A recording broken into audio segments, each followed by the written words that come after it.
What is going on, everybody? Welcome back to another episode presented by wrestlingnews.com. Today we are going to be discussing an interview that Sports Illustrated did with one Stone Cold Steve Austin. And this will be a two-parter, and I'm going to break it up. But first, let's discuss Austin at WrestleMania 39. Why did he not wrestle at this year's event out in LA?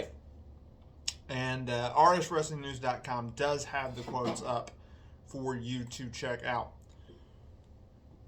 Austin came out of retirement last year in 2022, where he worked his first match since WrestleMania 19 in 2003, where he lost to The Rock. In 2022, he came back at WrestleMania 38, Dallas, Texas, aka Arlington, Texas. Let's be real, y'all. It's where AT&T Stadium is located. Literally, there's a Walmart across the street.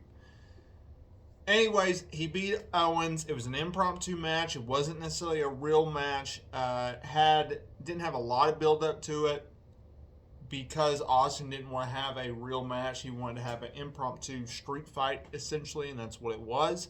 That's what happened, and it was what it was. Austin showed his age, but he didn't go out there and embarrass himself. It was a nice write-off.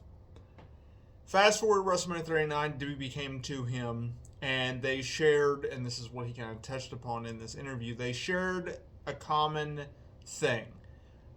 How can we do an actual match? And who can we do an actual match with as an opponent for Steve Austin? Now, this is something that he did not confirm, but based off of reports by Dave Meltzer, your Sean Ross Sapp, etc., the likes of Roman Reigns, Brock Lesnar were pitched, among others.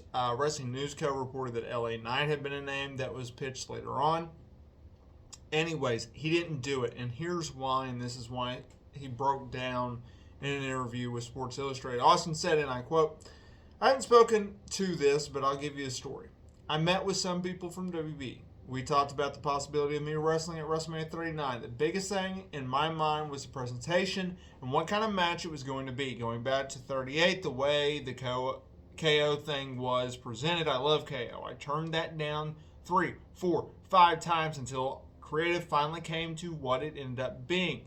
I didn't want to construct as a real match per se. I needed something that could be turned into one, and it did. But I think that's why we got away with it.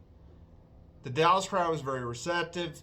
I hadn't been around, so the timing was right. But to do a proper match, I'd have to be in off the charts shape. I told them this, and this is that truth. Guys, I'm about to go do production on this show. Stone Cold takes on America, and until we start production, I don't know what my life looks like. I can't commit. Sure enough, there was technical issues before we finished. I was supposed to finish a month before we did. There's no way with the schedule I was doing, driving an RV all over God's creation, doing all I was doing, that I would be ready. I had 2 30-pound dumbbells, a 45-pound sandbag, and a 25-pound kettlebell, working 15 hours a day, then getting into a 30-minute or 40-minute workout. That doesn't get you ready for WrestleMania, and I was really protected at WrestleMania 38. This time, that wasn't going to be the case. That was a true statement. Until the show was over, I couldn't commit. So that's why. He just felt like he could not get in the right shape, and hey, more power to him. One of the greatest of all time. Mount Rushmore caliber guy. Hey, he didn't take the money. He didn't sell out. He did it for the right reasons. Just like The Rock did.